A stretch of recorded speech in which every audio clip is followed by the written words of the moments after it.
Good morning students. मैं सोनू शर्मा एक बार फिर से आपका स्वागत करता हूं।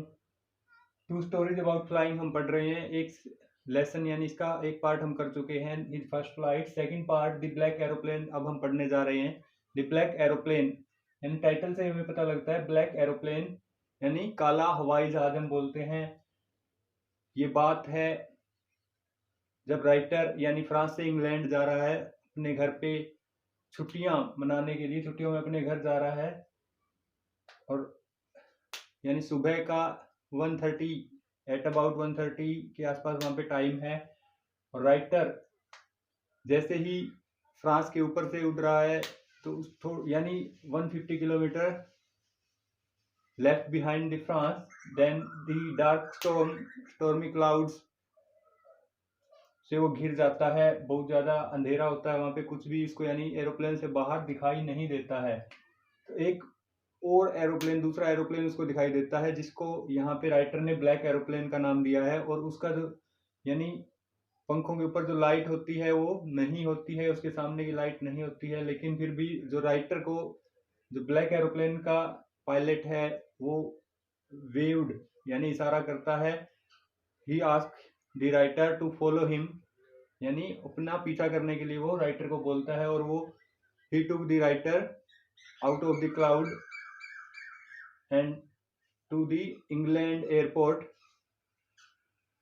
So the writer was very happy and he want to thank the pilot of the black aeroplane. But when he asked the lady in the control room, she laughs at him and said there was only the pilot, only the writer plane on this that stormy night was she notice on the radar। यानी सिर्फ एक ही विमान को उसने notice किया था control room से radar के ऊपर, दूसरा कोई भी विमान वहां पे नहीं था।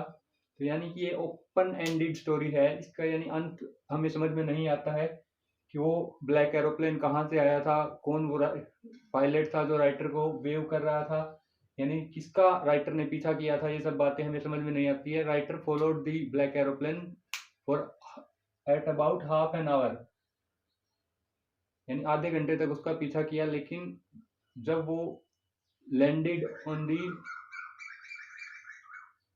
England runway he did not find any black aeroplane. The black aeroplane disappeared. Writer की बात करेंगे हम सबसे पहले। फ्रेडरिक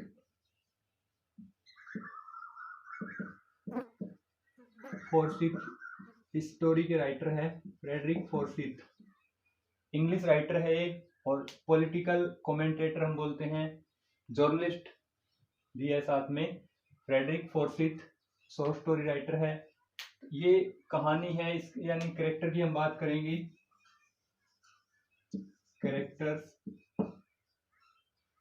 कैरेक्टर्स में मतलब पायलट हम बोल सकते हैं, पायलट या ऑथर।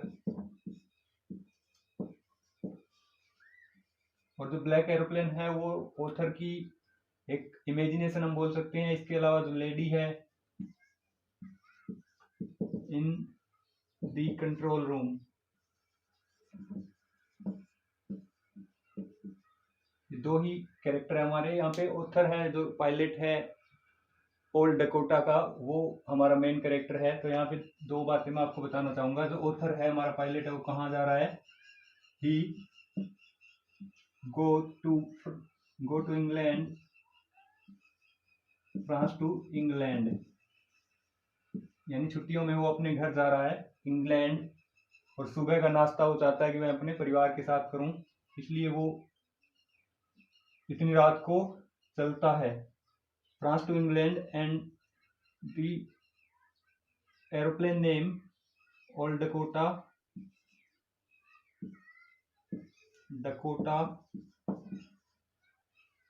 DS-088, ये उसके प्लेन का यानी विमान का नाम है। DS डकोटा DS-088, फ्रांस से वो इंग्लैंड जा रहा है। मेन कैरेक्टर है हमारा। तो इसके बाद हम बात करेंगे डिफिकल्ट वर्ड मीनिंग्स। बहुत कम वर्ड मीनिंग है यहाँ पे जो मुझे लगे, जो डिफिकल्ट थे, क्योंकि बहुत ही आसान से वर्ड मीनिंग थे। इनमें भी बहुत से आसान है, बच्चों को पता होगा, 10th क्लास के बच्चों को लगभग इन सभी का पता होगा। कंपास, कंपास मीन्स होता है दिशा सूचक यंत्र, दिशा सूचक यंत्र। कंपास यानी जो इंस्ट्रूमेंट्स है इन हिज एरोप्लेन, राइटर के जो इंस्ट्रूमेंट है उसके विमान के अंदर, compass, radio, all are dead and the fuel tank is empty। जो सेकंड फ्यूल टैंक है वो भी लगभग यानी एम्प्टी होने वाला, 2 फ्यूल टैंक होते हैं वहां पे। कंट्री साइड मीन्स देहात क्षेत्र, देहात क्षेत्र। राइटर बताता है कि वो फ्रांस के जो कंट्री साइड है उनके ऊपर से, यानी जो लोग सो रहे थे फ्रांस के जो देहात के, उनके ऊपर से वो आकाश में उड़ रहा था। डकोटा, ये बता दिया आपको। ओके, डकोटा मीन्स ओल्ड, यानी एक पुराने किस्म का छोटा विमान, छोटे साइज का पुराने किस्म का विमान है जिसे हम डकोटा बोलते हैं। इमीडिएटली मीन्स तुरंत, तुरंत यानी तुरंत वो डिसीजन लेता है, जो राइटर है एकदम से इमीडिएटली वो डिसीजन लेता है। उसके बाद landed, landed means landed on runway हम बोल सकते हैं। रनवे, रनवे यानी जो हवाई पट्टी होती है उसके ऊपर लैंडेड यानी लैंड करना, पृथ्वी पर नीचे उतरना हम बोल सकते हैं। रडार, रडार, रडार होता है किसी भी विमान को, यानी आकाश में किसी भी विमान की स्थिति का पता लगाना, उसको हम रडार बोलते हैं। जो यानी जल के अंदर होते हैं, गहराई में, जिसे हम बोलते हैं महासागरों में, उसको हम सोनार बोलते हैं। यानी महासागरों के नीचे किसी वस्तु का पता लगाने के लिए हम सोनार का यूज करते हैं। वेव्स होती है एक, और रडार होता है आकाश में। वर्ड मीनिंग आपको समझ में आ गए होंगे। इसके बाद हम बात करेंगे brief summary of the chapter. Summary of the story हम पढ़ने जा रहे हैं। द ब्लैक एरोप्लेन, यानी कि जो काला हवाई जहाज है। It is a mystery story, mystery story यानी कि एक रहस्यमय कहानी है, एक रहस्यमय कथा है, रहस्य कथा है।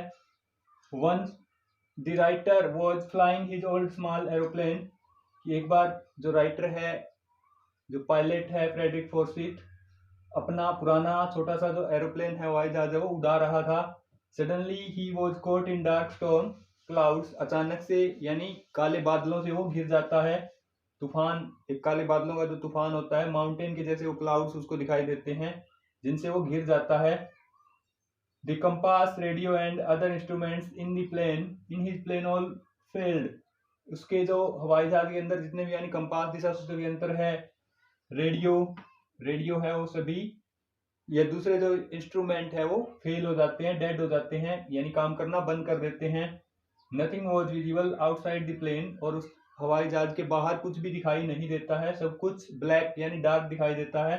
लकीली, और भाग्य से यानी उसका भाग्य अच्छा था, क्या दिखाई देता है उसे? द राइटर सा another aeroplane quite near him, अपने बिल्कुल पास में। क्वाइट का मीनिंग है यहाँ पे पास में, काफी बोलते हैं, सॉरी, नियर पास में होता है, क्वाइट काफी यानी बहुत ज्यादा उसे नजदीक अपने एक दूसरा एरोप्लेन दिखाई देता है। It was a black aeroplane, और उसी का नाम ब्लैक एरोप्लेन है जो हमारे लेसन का नाम है। यानी जो इमेजिनेशन हम बोल सकते हैं, राइटर की कल्पना थी, यानी वहां पे दूसरा कोई एरोप्लेन नहीं था, ऐसा हम आगे पढ़ेंगे। जो लेडी इन कंट्रोल रूम है वो हमें बताएगी कि वहां पे दूसरा कोई भी एरोप्लेन नहीं था, कोई ब्लैक एरोप्लेन नहीं था। तो ये राइटर की इमेजिनेशन है, या समथिंग मैजिक हम बोल सकते हैं, एन एंजल या super power, super natural power हम बोल सकते हैं, जिसने रेस्क्यू किया था राइटर को। Its pilot wave to the writer, writer है यहाँ पे, टू फॉलो हिम, और जो इसका पायलट था वो इशारा करता है लेखक की ओर उसे फॉलो करने के लिए। The writer kept following the plane, और राइटर एन इनोसेंट चाइल्ड की तरह, एक यानी निर्दोष बच्चे की तरह, उसका छोटे बच्चे की तरह उसका पीछा करता है ब्लैक एरोप्लेन का। At last he came out of the dark storm, और अंत में वो डार्क स्टॉर्म यानी जो तूफान था काले बादलों का, उससे वो बाहर निकल जाता है। He was able to land safely, और वो यानी योग्य हो जाता है, अच्छे तरीके से वो सेफली सुरक्षित वो लैंड कर जाता है, जबकि उसको उम्मीद नहीं थी कि वो सुरक्षित अपने घर पहुंच जाएगा। इसके बाद he walked to the control room and there was no black aeroplane. He turned to saw black aeroplane, but there was no aeroplane. And he walked to the control room and he asked a lady. He asked to the lady who was the pilot whom I followed, यानी जिसका मैंने पीछा किया था, वो pilot कहाँ पे है। तो जो लेडी होती है कंट्रोल रूम में, she laughs at him and she looks him strangely, एक अजीब तरीके से देखती है और उसकी ओर हंसने लगती है। That in that night, that stormy night, no other aeroplane was in the sky. Yours the only I could see on the radar. यानी तुम अकेले थे जो मैंने इस रात में इस रडार के ऊपर जिसको देखा था, और दूसरा कोई एरोप्लेन वहां पे नहीं था। पहले मैंने बताया था कि ओपन एंडेड स्टोरी है, यानी एंड यहाँ पे समझ में नहीं आता है कि वो ब्लैक एरोप्लेन क्या था, कहाँ से आया था, उसका पायलट कौन था, और जिसने राइटर को रेस्क्यू किया था उसके बारे में कुछ भी फ्रेडरिक फोर्सिस ने यानी सही से नहीं बताया है। तो ओपन एंडेड और थ्रिलिंग स्टोरी है ये, यानी रोमांस से भरी हुई है, इंटरेस्टिंग स्टोरी है। इसके बाद हम बात करेंगे क्वेश्चन आंसर्स की, some important question answers. I hope the story, word meaning and the introduction is clear to you. First question हम करेंगे, I take the risk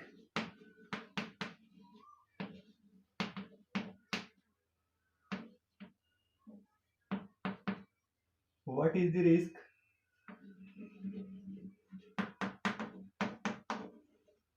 risk why the narrator take it. Second question, recount the experience of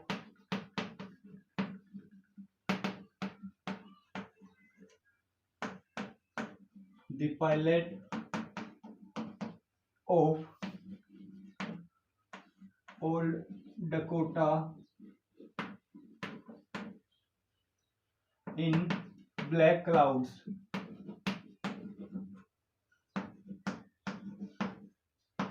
Question number 3, how did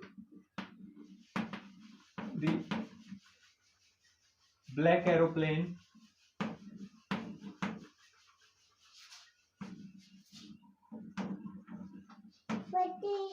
rescue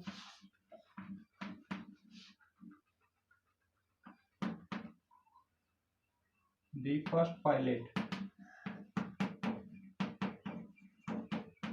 Question number 4, why did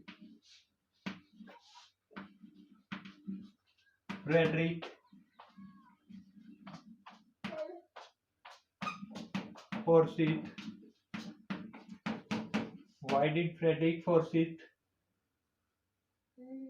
feel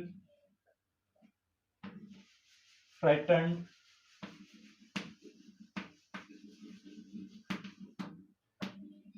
once again? Fifth question, why did the woman in the control room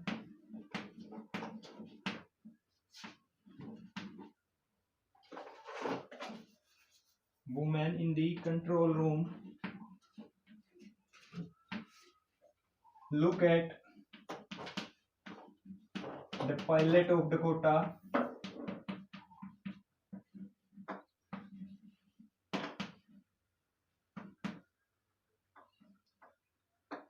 DS-088 strangely?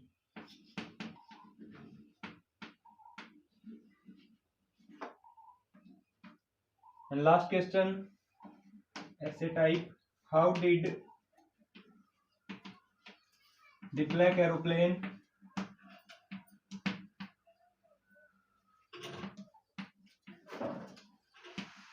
help the pilot of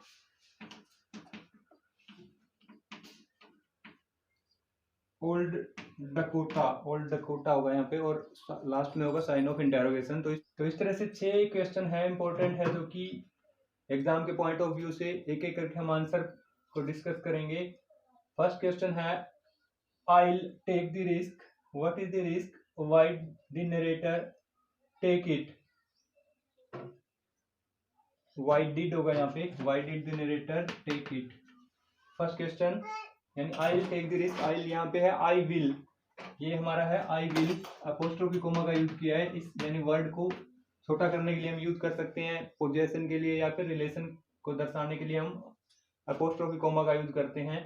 उसके बाद में हमें यानी possession या relation की बात हो तो एस और लगाना पड़ता है, एस ऐड करना पड़ता है। तो आई यानी आई विल है यहाँ पे, जैसे हम लिख सकते हैं कैन नॉट को कांट लिखते हैं, विल नॉट को वॉन्ट लिख सकते हैं। इस तरह से हम यानी वर्ड्स को छोटा करने के लिए यूज करते हैं अपोस्ट्रोफी कोमा का। I will take the risk, मैं यानी ये जोखिम उठाऊंगा। व्हाट इज द रिस्क, जोखिम क्या है। Why did the narrator take it, writer इसे क्यों लेना चाहता है।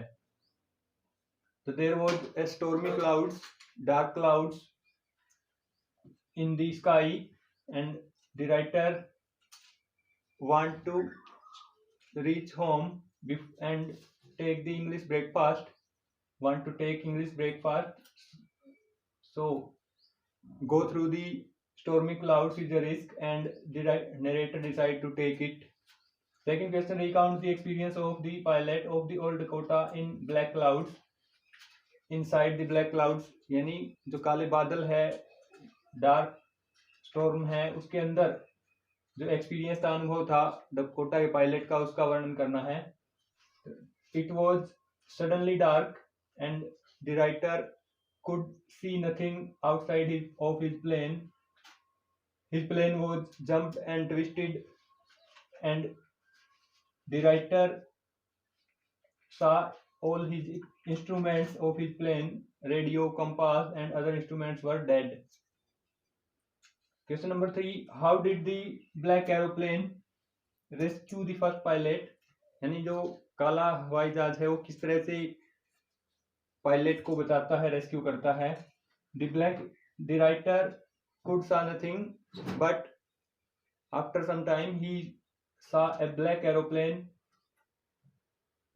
quite near to him, and the pilot of the black aeroplane waved to him and asked him to follow him, and the writer followed the black aeroplane and he was out of the clouds. Question number 4, why did Frederick Forsyth feel frightened once again? Frederick Forsyth followed the black aeroplane for half an hour, and then the fuel tank was empty, and he feel that there will be only for 5 to 10 minutes of fuel in his tank, so he feel frightened once again. Fifth question, why did the woman in the control room look at the pilot of Dakota DS-088 strangely, यानी एक अजनबी की तरह, एक अनजान की तरह उसकी तरफ क्यों देखती है, ऐसा उसने क्या कहा था। The pilot of the old Dakota walked to the control room and asked to the woman that who was the pilot who rescued me and where was the black aeroplane. Then she looked at the pilot very strangely and said, on that stormy night there was only his plane he could saw on the radar. Last question, how did the black aeroplane help the pilot of old Dakota, किस तरह से black aeroplane ने rescue किया था। इसमें हम brief summary भी लिख सकते हैं, या फिर आप यानी इसको किस तरह से लिखेंगे? You have to write the answer. The writer was caught in a dark clouds. Caught in dark clouds, dark storm हम बोल सकते हैं. And nothing was. He saw nothing outside his plane, and his plane is jumped and twisted in the sky, and he take the risk to go through the clouds. After some time, all instruments, radio, compass, and other instruments were failed, and the writer then saw a black aeroplane quite near about him, and the pilot of the black aeroplane waved to him and asked him to follow him, and the writer followed the black aeroplane for half an hour, and then they reached at the runway and landed the aeroplane and turned to saw the black aeroplane, but there was the black aeroplane disappeared. And तो इस तरह से आपको ये सभी questions अच्छे से समझ में आ गए होंगे, और you have to write all these questions in your notebook, and if any question you ask in the comment box, and if you like the video, if you enjoy the video, please do like and share the video. जय हिंद, जय भारत.